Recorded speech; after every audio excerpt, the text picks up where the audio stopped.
આગળ વાત કરીએ સાબરકાંઠાની, જ્યાં મતદારોનો કેવા પ્રકારનો મિજાજ છે તેને લઈને જીટીપીએલ ટીમ દ્વારા વાતચીત કરવામાં આવી અને હિંમતનગર વાસીઓ શું કહી રહ્યા છે તેના પર આપણે જોઈશું અને સાથે સાથે અહીંના સાંસદ કેવા જોઈએ તેવા બધા સવાલોનો તેમણે જવાબ આપ્યો હતો।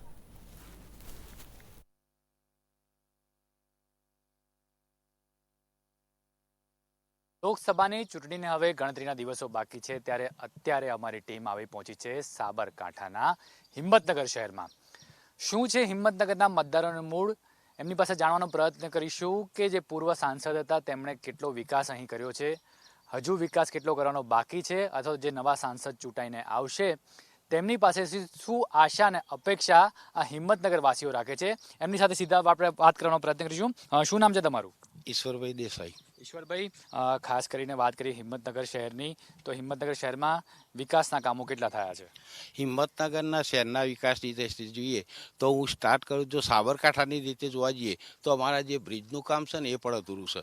એ છેલ્લા 10 વર્ષ પહેલાં જે મંજૂર કરાયેલા હતા એ પણ અધૂરું છે। હવે સંસદની વાત કરીએ તો આપણે સંસદની અંદર જો આપણે યોગ્ય વ્યક્તિને ચૂંટાઈને મોકલીએ તો અમારી દ્રષ્ટિએ તો હાલ તુષારભાઈ ચૌધરી યોગ્ય વ્યક્તિ મને લાગે છે। દરેકની વિચારધારા અલગ હોઈ શકે, એનો મારો કોઈ વિરોધ નથી, પણ દાખલા તરીકે અમારા જે ભારતીય જનતા પાર્ટીના ઉમેદવાર છે એ બિનઅનુભવી છે અને એક શિક્ષકમાંથી ડાયરેક્ટ સીધું એ શિક્ષિકા તરીકે રાજીનામું આપીને આવું છે, જ્યારે તુષારભાઈ ચૌધરી મારી દ્રષ્ટિએ અનુભવી છે અને છેલ્લી 2 ટર્મથી ચોકણ હતા જ, એ પહેલાં કેન્દ્રમાં મંત્રી પણ હતા। એટલે આજે જો સાબરકાંઠાની પ્રજા એમને ચૂંટાઈને જો મોકલે ને તો મારી દ્રષ્ટિએ વિકાસમાં બહુ સરળ રહેશે। આપણે વ્યક્તિથી કે પાર્ટીથી મારે કોઈ લેવા દેવા નથી, પણ યોગ્ય વ્યક્તિને આપણે મોકલીએ તો મેમ્બર ઓફ પાર્લામેન્ટ એ દિલ્હીનો પાર્લામેન્ટનો સભ્ય બનશે, એ કોઈ એકલા સાબરકાંઠાનો નથી બનવાનો, પણ સાબરકાંઠાનું હિત જો જોઈ અને એ દિલ્હીની સરકારમાં જો વહીવટ કરવા જાય અથવા એ પોતે પણ ત્યાં વિરોધ પક્ષમાં હોય અથવા વહીવટમાં હોય તો સાબરકાંઠાનું મારી દ્રષ્ટિએ સારું રહેશે। અને યોગ્ય વ્યક્તિને જો વોટ આપતા હો તમે તો સારા વ્યક્તિ તરીકે મોકલો, ભાજપ કોંગ્રેસ તમે ભૂલી જાઓ અને યોગ્ય વ્યક્તિને મોકલશો તો એને કોઈ નાત જાત જ્ઞાતિ કોઈ ભેદભાવ નહીં રહે। અને મારી દ્રષ્ટિએ જોવા જઈએ તો છેલ્લા 10 વર્ષમાં જે વિકાસની વાતો કરીએ છીએ, ઠીક છે એક લીટી દોરી હોય ને એને તમે લીટી મોટી કરો એ 2 નંબર વસ્તુ છે, બાકી શરૂઆત જેને કરી હતી, જ્યારે કોંગ્રેસે શરૂઆત કરી હતી એમને મોટો કર્યો। આ લોકો વિકાસ કઈ રીતે ગણે છે? દાખલા તરીકે છોકરું જન્મ 5 વર્ષનું થાય ત્યાં સુધી એમ કહે કે જન્મ્યો તો 5 વર્ષમાં આટલો વિકાસ થયો, ના, એ કુદરતી વિકાસ છે। અત્યારે પરિવર્તન એ પ્રગતિનું એ છે, એટલે છેલ્લી દ્રષ્ટિએ જોવા જઈએ તો પરિવર્તન તો દરેકમાં થાય છે। આજે ભારતીય જનતા પાર્ટીનું છેલ્લા 10 વર્ષથી રાજ છે, પણ હવે દાખલા તરીકે કોંગ્રેસનું રાજ આવે તો એ વિકાસ તો એ રીતે થવાનો છે ને, સમય વર્તે સાવધાન એ રીતે વિકાસ થવાનો છે। એટલે આપણે કોઈ પાર્ટી નક્કીને લેવા દેવા નથી, પણ મારી દ્રષ્ટિએ ડૉક્ટર તુષાર ચૌધરી જો અહીં જીતશે તો સાબરકાંઠાનો વિકાસ પણ થશે અને દેશનો પણ વિકાસ થશે। દેશનો એટલા માટે હું કહું છું કે કોઈ પણ સરકાર આવશે એમાં દેશભક્તિની કે દેશની કોઈ હિત હશે, એમાં 100% મને વિશ્વાસ છે કે તુષાર ચૌધરી સાથ આપશે। આપ શું કહેશો, કઈ પાર્ટીનો ગઢ ગણી શકાય હિંમતનગરને? હિંમતનગરની વાત કરો છો કે લોકસભાની વાત કરો છો? લોકસભાની પણ વાત કરો છો ને, હિંમતનગરમાં વિકાસની દ્રષ્ટિએ કઈ પાર્ટી ચાલે? વિકાસની દ્રષ્ટિએ તો છેલ્લા ઘણા સમયથી અહીંયા ટીપી ડીપી અને નગરપાલિકામાં ભારતીય જનતા પાર્ટીનું શાસન છે અને આપ જોઈ શકો છો આ ગાર્ડન, એની બાજુમાં હિંમતનગરમાં પેલું ઓવરબ્રિજ છે, પછી અંડરગ્રાઉન્ડ ઓવરબ્રિજ છે, પછી જે રીતે હરણફાળ ભરી રહ્યું છે હિંમતનગર, હમણાં હુડા પણ લાગ્યું છે, એમાં વિકાસનો વેગ મળશે। લોકસભાની સાબરકાંઠા સીટની વાત કરીએ તો અરવલ્લીમાં 8 લાખ વોટ છે અને સાબરકાંઠામાં 11,60,000 વોટ છે અને એમાં 6 લાખ ઠાકોર સમાજના વોટ છે, 4.5 લાખ આદિવાસી સમાજના વોટ છે, 3 લાખ પાટીદારો છે, એટલે પાટીદારોનું પણ અહીંયા થોડું પ્રભુત્વ છે અને ઠાકોર સમાજનું પણ આ સીટ પર પ્રભુત્વ છે। છેલ્લા જ્યારથી લોકસભા 1952થી ચાલુ થઈ તો 11 વખત કોંગ્રેસના કેન્ડિડેટ અહીંથી જીત્યા છે અને છેલ્લા 3 ટર્મ્સથી ભારતીય જનતા પાર્ટી જીતે એટલે કુલ 4 વખત એમણે આ સીટ જાળવી રાખી છે।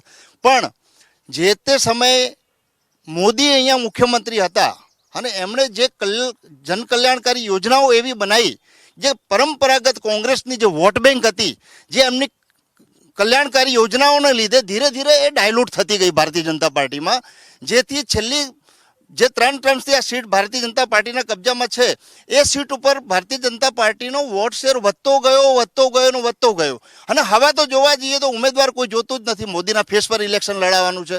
જે વિશ્વગુરુ બની રહી છે ભારત, તો તમે જોયું હશે કે જ્યારે યુક્રેન અને રશિયા વચ્ચે યુદ્ધ થયું હતું, એ યુદ્ધની અંદર ફક્ત અને ફક્ત ભારતીય ફ્લેગ જે સ્ટુડન્ટ જે આપણે ફસાયા હતા, ભારતીય ફ્લેગ જે ખાલી બતાવતા અને કોરિડોર બનતો હતો અને અધર્સ કન્ટ્રીના સ્ટુડન્ટો પણ એમાં જોઈન્ટ થતા હતા. તો બંને તરફથી જે એટેકિંગ છે બંધ થઈ જતું હતું, કોરિડોર બનતું હતું. આ છે મોદીની ચહેરો.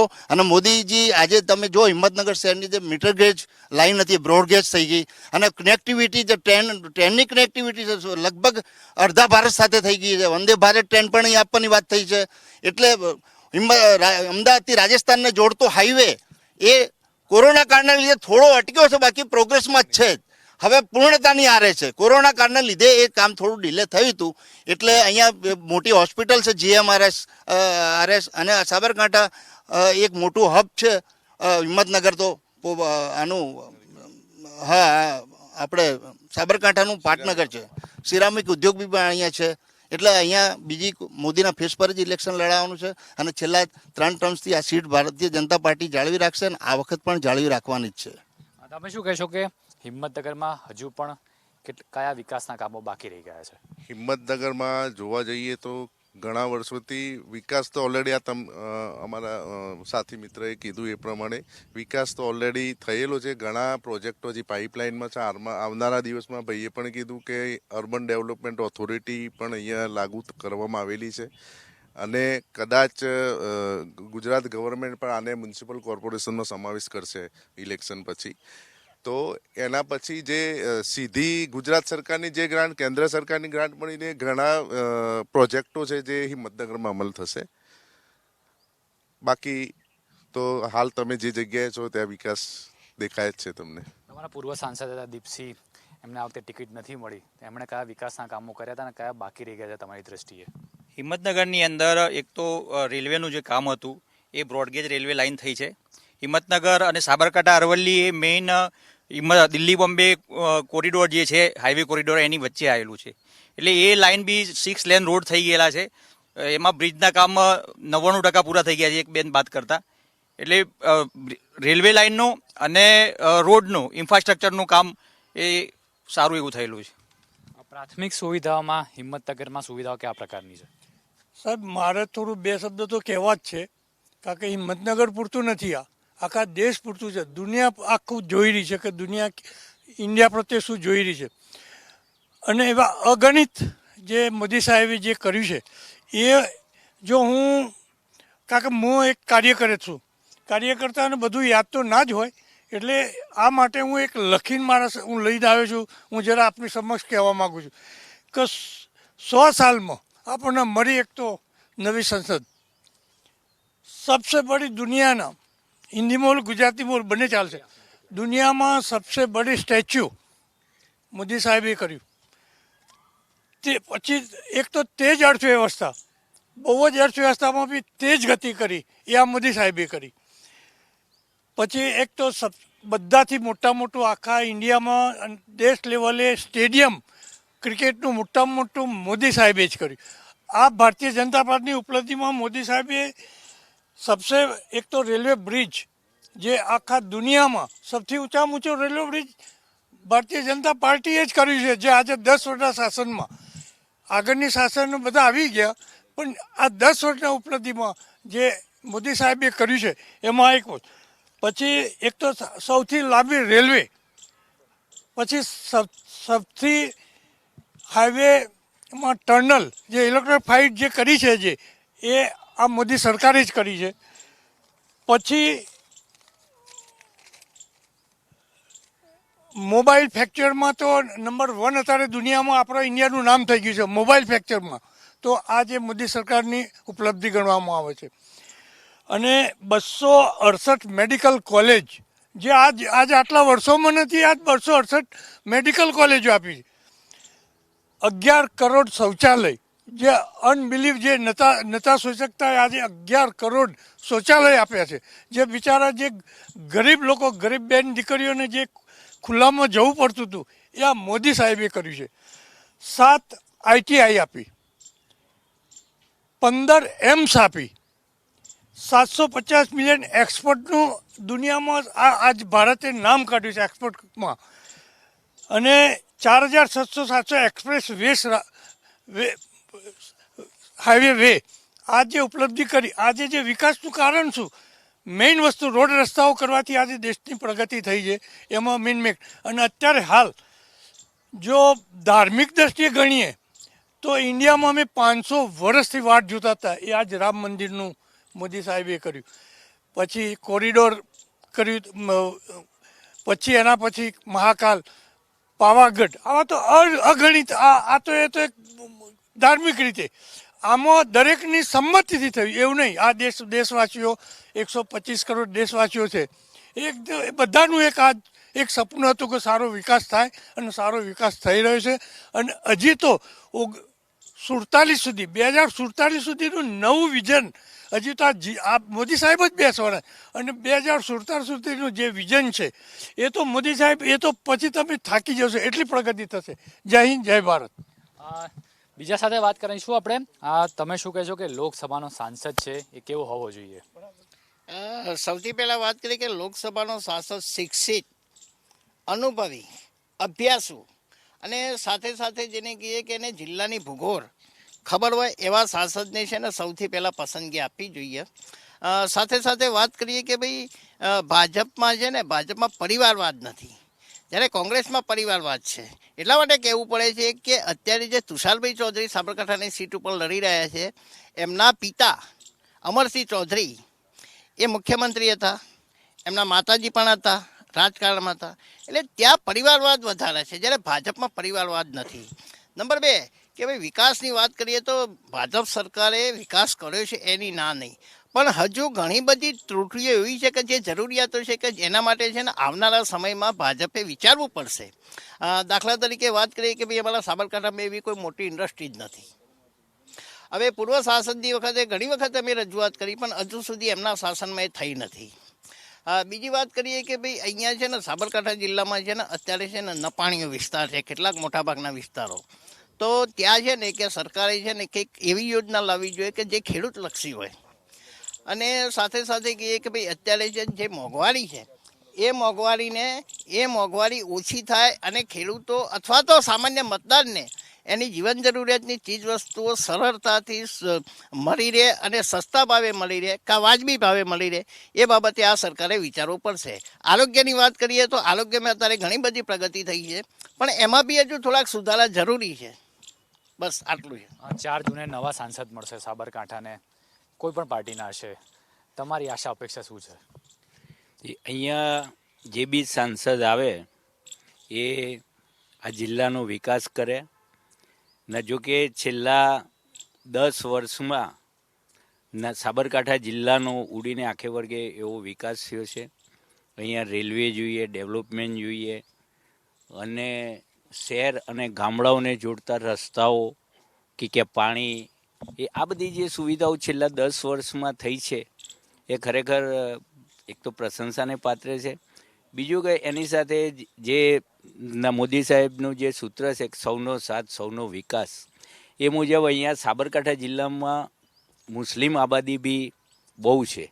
એમાં હિંમતનગરમાં જોઈએ પોલો ગ્રાઉન્ડ વિસ્તાર, અહીંયા હિંમતનગર અડીને જ જહીરાબાદ, પરબડા, સવગઢ, એ આ બધો જે વિસ્તાર છે, આ વિસ્તાર હમણાં જે હુડા અને નગરપાલિકામાં જે સમાવેશ થયો છે, અને એના હિસાબે એ વિસ્તારનો વિકાસ તો થયો જ છે છેલ્લા 10 વર્ષમાં.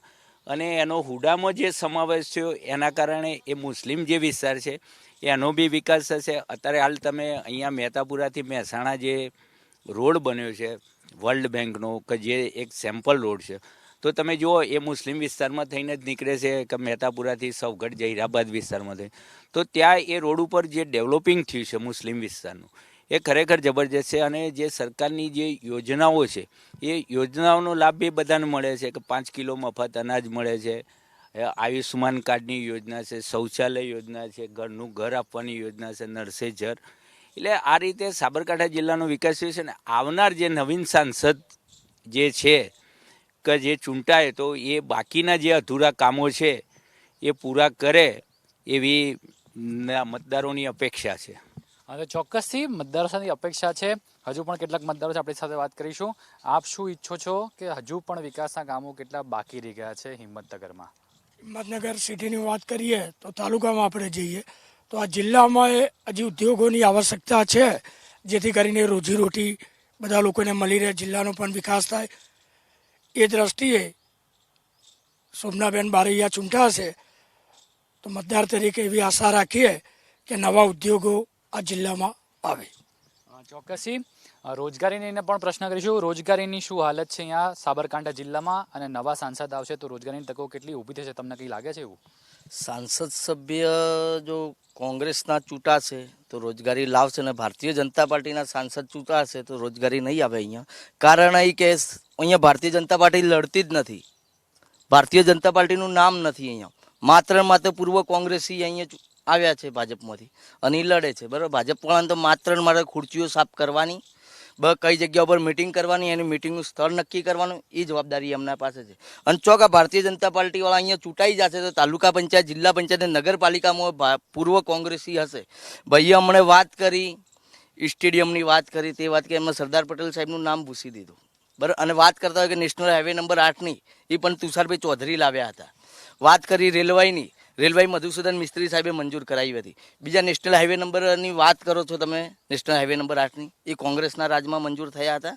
નાનો છોકરો હોય ને, જો મોટો થાય ને તો આસ્તે આસ્તે મોટું થતું હોય, બરાબર. એટલે તાત્કાલિક મોટું ના થાય, એના 5 વાર 2 વાર લાગે મંજૂર થતા હતા, એમના કાગળિયા થતા હોય. અને બીજી આપણે વાત કરીએ કે મેડિકલ કોલેજની, બરાબર, સિવિલ હોસ્પિટલ અહીંયા બનાવવામાં આવી છે. તમે 4 દાડા પહેલાં જ એક ડિલિવરીનો કેસ હતો, 8મા મહિના પ્રેગ્નેન્ટ હતી, બેનને કેન્સર હતું, અમદાવાદથી સિવિલમાં લાયા અને સિવિલમાં કોઈ હાથ પકડવા તૈયાર નહોતું, સ્ટાફ જ નથી. અને આપણે સાંસદ સભ્યની વાત કરીએ, દીપસિંહ સાહેબની વાત કરીએ, જેમને લોકસભામાં રજૂઆત કરવી પડતી કે નેશનલ હાઈવે નંબર 8નું કામ અધૂરું હોય તો એમનું નહીં સાંભળતા, પછી સિવિલ હોસ્પિટલમાં એમનું કોઈ નથી સાંભળતું. સાંસદ એવો જોવે છે ખબર પડતી હોય.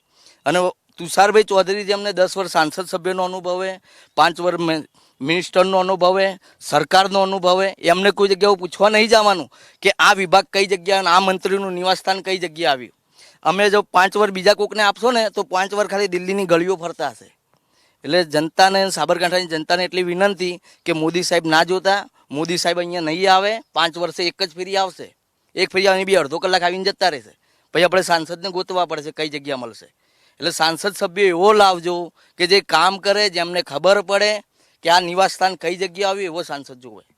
તો ચોક્કસથી આ હતા હિંમતનગર વાસીઓ. મતદારોનો મૂડ છે, પૂર્વ સાંસદે કરેલા કામ ક્યાંક અધૂરા રહી ગયા છે, નવા સાંસદ સાથે ઘણી અપેક્ષાઓ છે, પરંતુ મતદાર પણ હવે સમજદાર થઈ ગયું છે કે મતદાર હવે કોઈ પાર્ટી કે કોઈ પક્ષને જોઈને મત નથી આપતો. મતદાર હવે મત આપે છે તો માત્ર ને માત્ર વિકાસને. તો ચોક્કસથી લોકસભાની ચૂંટણીના હવે ગણતરીના દિવસો બાકી છે, પરંતુ આગામી સમય જ નક્કી કરશે કે અહીં સાબરકાંઠામાં ભાજપનું કમળ ખીલશે કે પછી કોઈ અન્ય પક્ષ આવશે. કેમેરામેન નિલેશ મકવાણા સાથે મહીદીપસિંહ રાઠોડ.